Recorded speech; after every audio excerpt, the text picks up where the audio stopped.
سلامن تعنا من تخاتلتي مدبات معكل قلقل سبورت نلوم حاربي عسران شدشتن مسكرم زدالنا يو قدامي زور تحستو مدبنا علتاو في ساميتات سبورت انه مكتتالكم بخبرنا عدم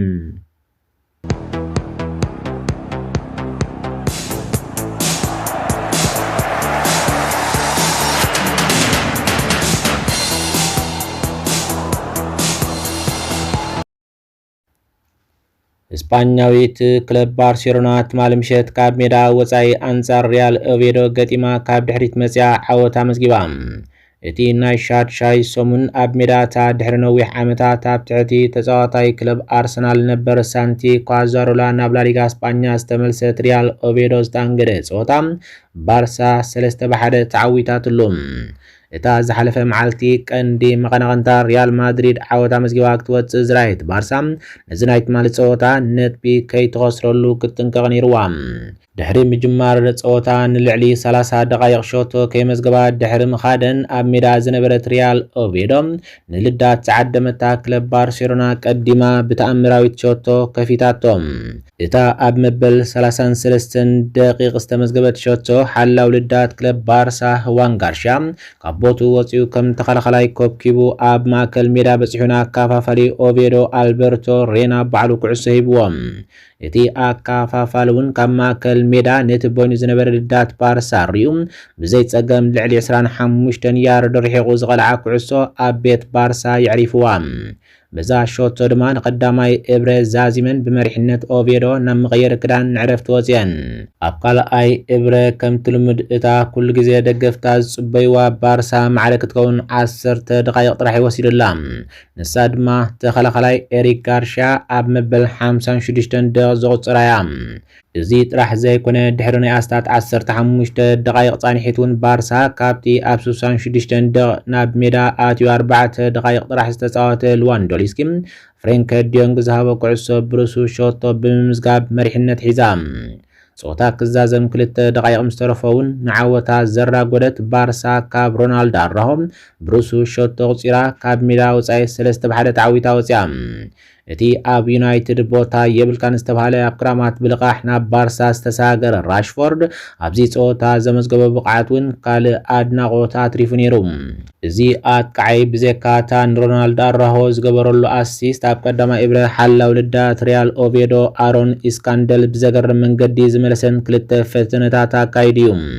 بتيت مال استمزغبه وصيت بارسا كاب 6 سومن سعرت كي مزغبت 5 عوت حنت معره وصيتا مزغبام 10 6 نتبا كيبا كاب مدريد بخلت نت بتريفا ابقال اي درجه تركب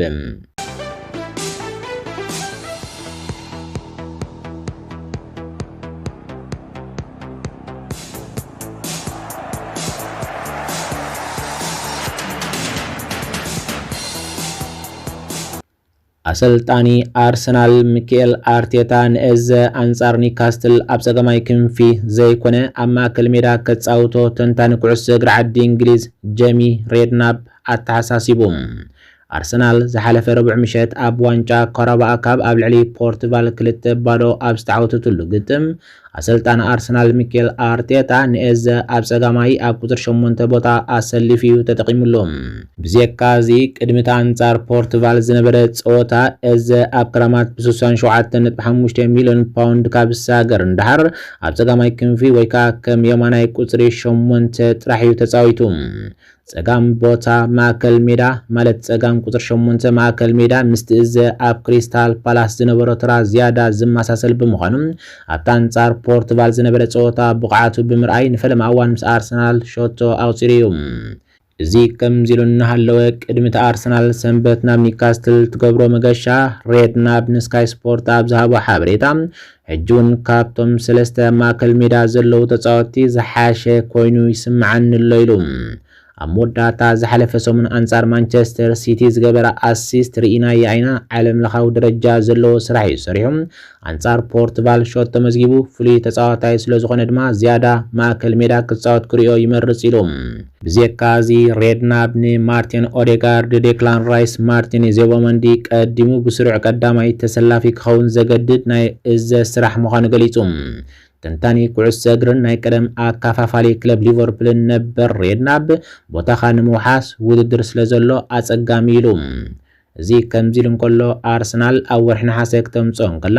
ንእዘ ኣብ ጸጋማይ ክንፊ ምስ ጋብርኤል ማርቲኔሊ ክወዳደር ዘፈረመቶ ዝመሰሎ ብዙሕ እዩ እንተኾነ ማርቲኔሊ ኣብ ዝሓለፈ ጸወታት ንኣርሰናል ዝገበረላ ውዕለት ዓቢ ክኸውን እንከሎ ኣብ ፕሪምየር ሊግ ምስ ማንቸስተር ሲቲ ሓደ ብሓደ ዝወፀትሉ ጸወታ ሾቶ ኣመዝጊቡ ኣብ ልዕሊ ኣትሌቲኮ ቢልባኦ ድማ 2-0 ኣብ ዝተዓወትሉ ግጥም ሾቶን ኣሲስትን ኣመዝጊቡ እዩ በዚ ምክንያት ድማ ኤዘ ምስ ማርቲን ኦዴጋርድ ወይ ከዓ ዴክላን ራይስ ኣብቲ ሰንበት ኣንጻር ኒውካስትል ዝካየድ ጸወታ ክጅምር ይኽእል እዩ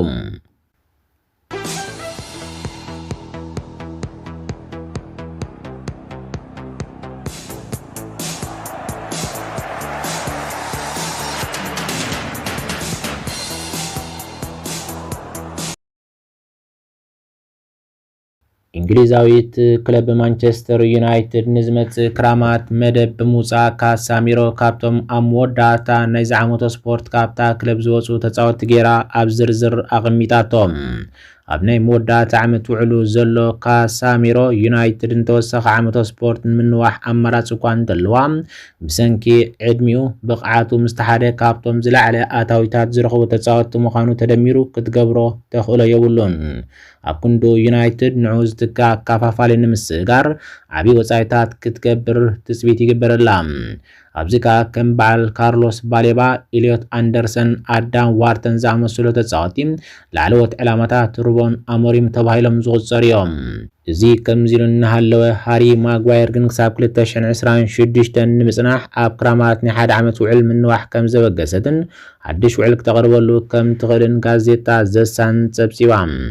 ብዘካዚ ዩናይትድ ዋላ እኳ ውዕል ምንዋሕ ኣማራፂ እንተለዋ ነቲ ንጃደን ሳንቾ ዘውፀቶ ገንዘብ ግን ነቲ ብልቓሕ ኣብ ኣስቶን ቪላ ዘሕልፎ ዘሎ ግዜ ምዛዘመ ብኽሳራ ክትቅበሎ ትፅቢት ይግበረላ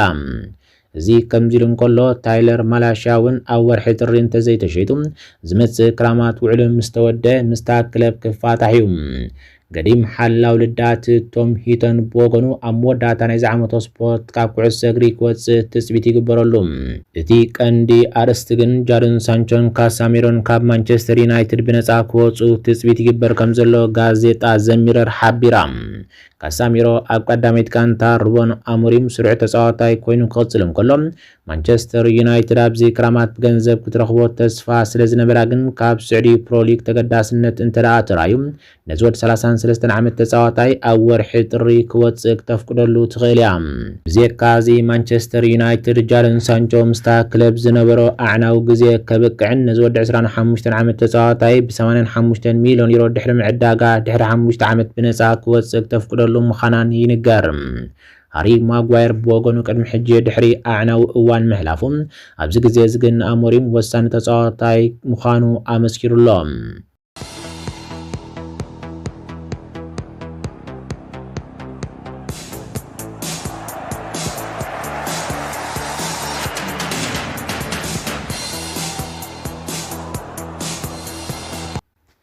እንግሊዛዊት ክለብ ሊቨርፑል ንተኸላኻላይ ቡንደስሊጋ ዳዮት ኡፓሚካኖ ብነፃ ንምስጋር ኣብ ትፅዕረሉ ዘላ እዋን ኩነታቱ ትከታተሎ ትውዕል ከም ዘላ ተሓቢሩ እዛ ክለብ ኣብ ዝሓለፈ ዓመት ኣብ ትሕቲ ኣሰልጣኒ ኣርነ ስሎት ዝረኸበቶ ዓወት ዋንጫ ፕሪምየር ሊግ ክብራ ክትዕቅብ ኣብ ትሰርሓሉ ዘላ እዋን ኣብዚ ክራማት ክብረ ወሰን ዝሰበረ ዕዳጋ ምስጋር ተፃወቲ ፈፂማ እያ እዚ ድማ ልዕሊ 300 ሚልዮን ፓውንድ ንፍሎሪያን ቪርትዝን ኣሌክሳንደር ኢሳቅን ጥራሕ ንምስጋር ወፃኢታት ጌራ እያ ብዘካዚ ከም በዓል ሁጎ ኤኪቲኬ ሚሎስ ከርኮዝ ዝኣመሰሉ ተፃወቱን ተፀንቢሮም ኣለው እታ ክለብ ኣብ ውሽጢ ሃገር ሓዊሳ ኣብ ኩሉ ውድድራት ትወዳደር ሓያል ጋንታ ክታንፅ ዕላማ ከም ዘለዋ ድማ ይግለጽ ከም ዝዝከር ኣብ ናይ መወዳእታ መዓልቲ መስኮት ምስጋር ንሓልቃ ጋንታ ክሪስታል ፓላስ ማርጉሂ ውዕል ፈፂማትሉ እኳ እንተነበረት ንስሪ ግን ነቲ 35 ሚልዮን ፓውንድ ዝዋግኡ ውዕል ንድሕሪት መሊሳት እያ እቲ ክፍሊት ትሑት ክኸውን ዝኸኣለሉ ምክንያት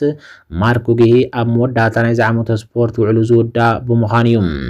በዚ ዘሎ ኩነታት እንተዳ ኮይዱ ማርጉሂ ኣብ መወዳእታ ዓመቶ ስፖርት ብነፃ ክገዕዝ ወይ ድማ ኣብ ወርሒ ጥሪ ምስ ናይ ወፃኢ ክለባት ቅድመ ውዕል ክገብር ዘኽእሎ እዩ እዚ ከምዚልና ሃለወ በመሰረት ጸብጻብ ጋዜጣ ቢልድ ንተኸላኸላይ ክለብ ባየር ሙኒኽ ዳዮት ኡፓሚካኖ ንምስጋር ትሰርሕ ከም ዘላ ትሕብር። ንቨርጅል ቫን ዳይክ ኢብራሂማ ኮናተ ሓዊስካ 4 ላዕለዎት ናይ ማእከል ተኸላኸልቲ ኣብ መዝገብ ክለብ ሊቨርፑል ክህልው እንከሎ ጆ ጎሜዝ ኣብ ክራማት ክሳገር ዳርጋ ተቐሪቡ ብምንባሩ መጻኢኡ ኣብ ህዋ ዘሎ እዩ።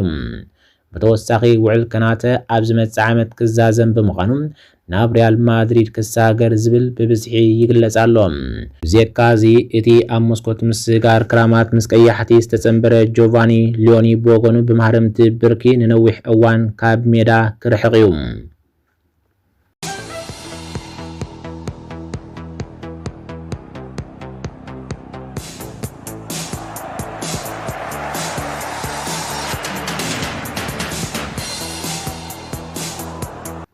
እስፓኛዊ አካፋፋሊ ኢንተር ሚያሚ ሰርጆ ቡስኬት ኣብ መወዳእታ ዓመት ስፖርት ናይ ሜጀር ሊግ ስኮር ኣሜሪካ ካብ ኩዕሶ እግሪ ከም ዝእለ ብወግዒ ገሊጹ።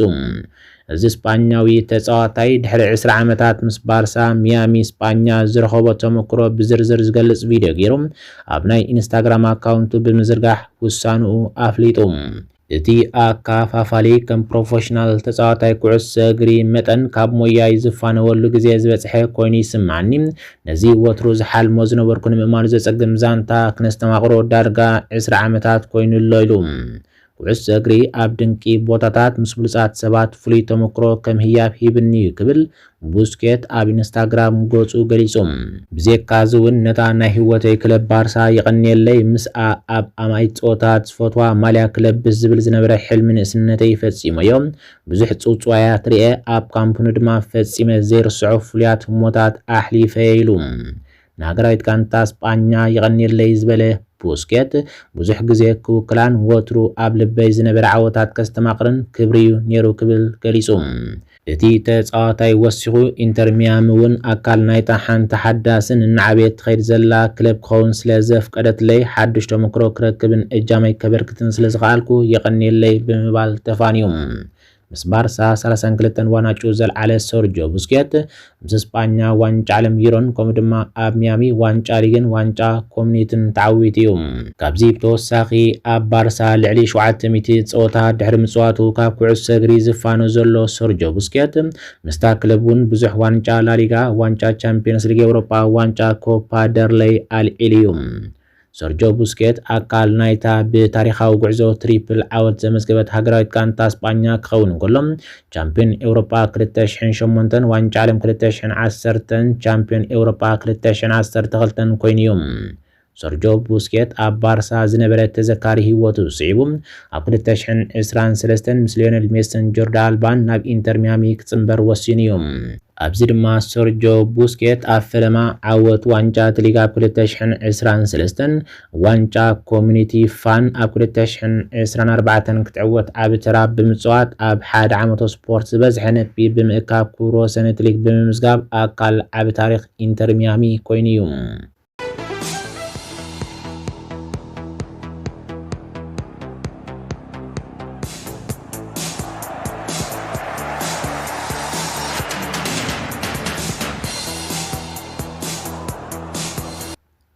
ኣብ መወዳእታ ሓምሻይ መዓልቱ ሒዙ ዝርከብ ቻምፒዮን ዓለም 2025 ሩዋንዳ ኣፍሪቃ ሎም ዓርቢ 26 መስከረም ብክልተ ውድድራት ቀፂሉ ክውዕል እዩ። ኣብዚ ናይ ሎም ውድድር ተቐዳደምቲ ደቂ ተባዕትዮ ጁኒየርን ናይ ትሕቲ 23 ዓመትን ናይ ጽርግያ ውድድር ከካይዱ እዮም። ተቐዳደምቲ ጁኒየር 119.3 ኪሎ ሜትር ንውሓት ዝሽፍን ውድድር ከካይዱ እንከለዉ ኣብዚ ውድድር ሃገራዊት ጋንታ ኤርትራ ብቻምፒዮን አፍሪቃ ኬቨን ተኽለማርያም ብቻምፒዮን ኤርትራ ናሆም ኤፍሬም ክትውከል እያ። ብዘካዚ ተቐዳደምቲ ትሕቲ 23 ዓመት 164.6 ኪሎ ሜትር ንውሓት ዝሽፍን ውድድር ከሰላስሉ እንከለዉ ሃገራዊት ጋንታ ኤርትራ ብሚልክያስ ማእከለ ቻምፒዮን ኤርትራ ትሕቲ 23 ዓመት ዩኤል ሃብታብ ቻምፒዮን ኤርትራ 2023 ዓወት ኣማን ሄብሮን ብርሃንን ያፌት ሙሉጌታን ክትውከል ምዃና ይፍለጥ።